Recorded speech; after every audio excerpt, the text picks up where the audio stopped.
জানিয়ে দিব হাতে থাকা সর্বশেষ আপডেট আন্তর্জাতিক সংবাদ।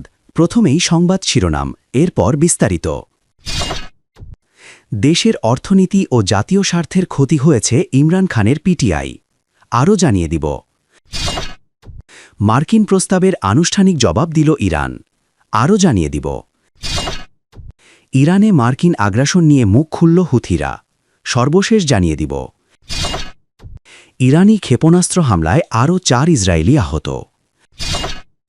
এতক্ষণ শুনছিলেন সংবাদের শিরোনাম, এরপর বিস্তারিত। দেশের অর্থনীতি ও জাতীয় স্বার্থের ক্ষতি করেছে ইমরান খানের পিটিআই। পাকিস্তানের ফেডারেল তথ্য ও সম্প্রচার মন্ত্রী আত্তাউল্লাহ তারার বৃহস্পতিবার দেশটির বিরোধী দল পাকিস্তান তেহরিকে ইনসাফ বা পিটিআই এবং সাবেক প্রধানমন্ত্রী ইমরান খানের ছেলেদের বিরুদ্ধে দেশের জাতীয় ও অর্থনৈতিক স্বার্থের বিরুদ্ধে কাজ করার অভিযোগ করেছেন। তিনি দাবি করেছেন যে তারা দেশের আন্তর্জাতিক অবস্থান ও স্থিতিশীলতা ক্ষুণ্ণ করার চেষ্টা করেছে। ইসলামাবাদে এক সংবাদ সম্মেলনে তারার বলেন, পাকিস্তানি অনেকেই দেশের জন্য ত্যাগ স্বীকার করেছেন, কিন্তু পিটিআই তা করেনি। তার ভাষ্য, ঘড়ি চুরি করা কোন ধরনের ত্যাগ? বিদেশি তহবিল নেওয়া, 190 মিলিয়ন পাউন্ডের দুর্নীতি করা, এ কোন ধরনের ত্যাগ? মন্ত্রী বলেন, সরকার ইমরান খানের ছেলেদের পাকিস্তানে ফেরার জন্য national identity card for overseas Pakistani বা এনআইসিওপি ব্যবহার করার জন্য আমন্ত্রণ জানিয়েছিল, কিন্তু তারা অন্য বিকল্প বেছে নিয়েছে। তিনি বলেছেন, পিটিআইয়ের প্রতিষ্ঠাতার ছেলেদের আমরা এনআইসিওপিতে পাকিস্তানে ফেরার আমন্ত্রণ জানিয়েছিলাম, কিন্তু তারা অন্য পথেই মনোনিবেশ করেছিল। তারা বলেছিল, আমরা আপনাদের গ্রেফতার করব, কিন্তু আমরা বলেছিলাম আপনাদের স্বাগত জানাব। তারা পিটিআইয়ের অর্থনৈতিক রেকর্ডেরও সমালোচনা করেন এবং অভিযোগ করেন যে তাদের শাসনামলে পাকিস্তান ডিফল্টের কাছে পৌঁছেছিল। মন্ত্রী আরও দাবি করেন যে বর্তমান সরকারের অধীনে পাকিস্তান ডিফল্ট এড়াতে সক্ষম হয়েছে এবং বিশ্বব্যাংক দেশের অর্থনৈতিক মডেলের প্রশংসা করেছে। তারার পিটিআইয়ের আবাসন প্রতিশ্রুতিরও সমালোচনা করে বলেন, তারা 5 মিলিয়ন বাড়ি বানানোর প্রতিশ্রুতি দিয়েছিল, কিন্তু 4 বছরের শাসনকালে তারা শুধুমাত্র দেশকে মারাত্মকভাবে ক্ষতিগ্রস্ত করেছে।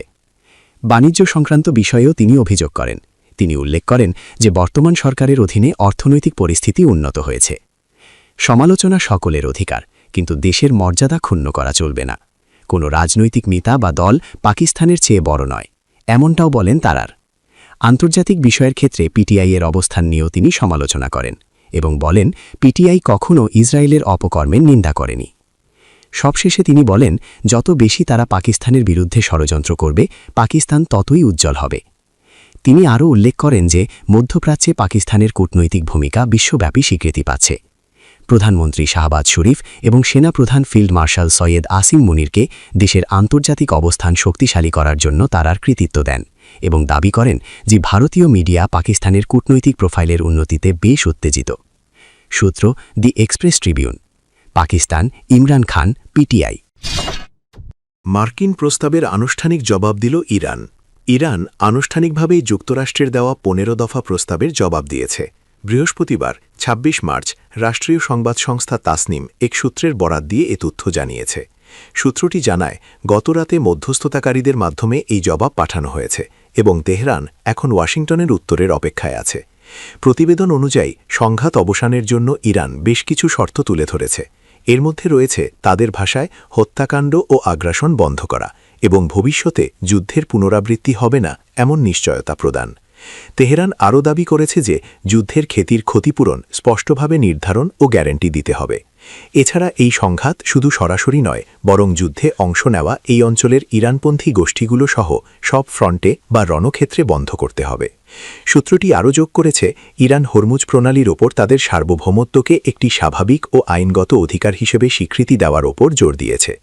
প্রতিবেদনে বলা হয়েছে, গত 28 ফেব্রুয়ারি যুক্তরাষ্ট্র ও ইসরায়েলের হামলার শুরু হওয়ার ঠিক কয়েকদিন আগে জেনেভায় যুক্তরাষ্ট্রের সঙ্গে আলোচনায় ইরান যে দাবিগুলো পেশ করেছিল, বর্তমান শর্তগুলো তার অতিরিক্ত। তবে ওই সূত্র ওয়াশিংটনের উদ্দেশ্য নিয়ে সংশয় প্রকাশ করে বলেছে, ইরান মনে করে যুক্তরাষ্ট্রের আলোচনার এই আহ্বান একটি প্রতারণা। তাদের মতে এর মাধ্যমে যুক্তরাষ্ট্র মূলত 3টি লক্ষ্য অর্জন করতে চায়: নিজেদের শান্তিকামী হিসেবে তুলে ধরা, বিশ্ববাজারে তেলের দাম কম রাখা এবং দক্ষিণ ইরানে স্থল হামলার প্রস্তুতির জন্য সময়ক্ষেপণ করা। সূত্র, আল আরাবিয়া। ইরানে যুক্তরাষ্ট্র ইসরায়েলের যৌথ হামলা।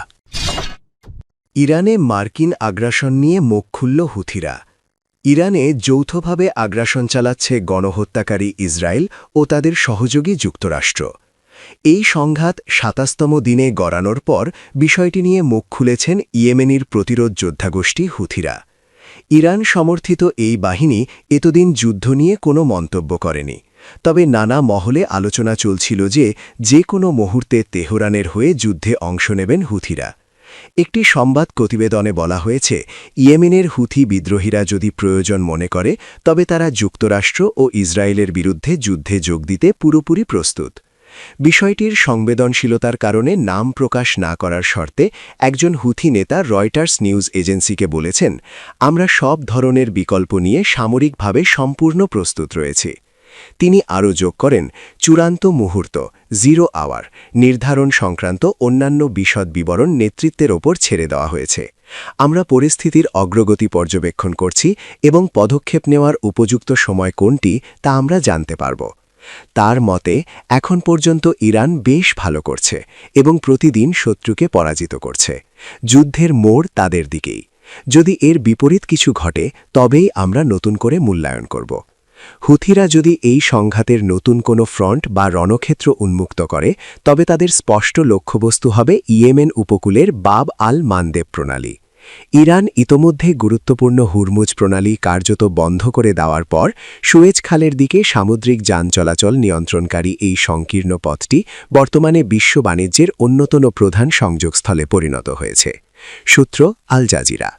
ইরানে যুক্তরাষ্ট্র ইসরায়েলের যৌথ হামলা, ইয়েমেন হুথি। ইরানি ক্ষেপণাস্ত্র হামলায় আরও 4 ইসরায়েলি আহত। ইরানি ক্ষেপণাস্ত্র হামলায় আরও 4 জন ইসরায়েলি আহত হয়েছেন। একটি মিসাইল তেল আবিব শহর জুড়ে আছড়ে পড়ায় তারা আহত হয়েছেন বলে ইসরায়েলি সংবাদ মাধ্যমের বরাতে জানা গেছে। প্রতিবেদনে বলা হয়েছে, অন্তত 6টি স্থানে ক্ষেপণাস্ত্রের টুকরো পড়েছে, যার ফলে ক্ষয়ক্ষতি ও হতাহতের ঘটনা ঘটেছে। চ্যানেল 12 জানিয়েছে, শহরের একটি স্থানে ধ্বংসাবশেষের আঘাতে বেশ ক্ষয়ক্ষতি হয়েছে। ইরানের রেভলিউশনারি গার্ড কর্পোরেস IRGCর নৌ কমান্ডার নিহত হওয়ার দাবি করেছে ইসরায়েলি সংবাদমাধ্যম। ইসরায়েলি সংবাদমাধ্যম দাবি করেছে, IRGCর নৌবাহিনীর একজন ঊর্ধ্বতন কমান্ডার নিহত হয়েছেন। চ্যানেল 12 এর প্রতিবেদন অনুযায়ী ওই কমান্ডার বন্দর আব্বাসে নিহত হয়েছেন। তিনি হরমুজ প্রণালী বন্ধ করার প্রচেষ্টার দায়িত্বে ছিলেন। চ্যানেল 14ও খবর দিয়েছে যে রেভলিউশনারি গার্ড নৌবাহিনীর কমান্ডারকে খতম করা হয়েছে। তবে এই দাবির বিষয়ে ইরানি কর্মকর্তাদের কাছ থেকে তাৎক্ষণিক কোনো নিশ্চিতকরণ পাওয়া যায়নি। সূত্র মিডল ইস্ট আই। ইরানে যুক্তরাষ্ট্র ইসরায়েলের যৌথ হামলা।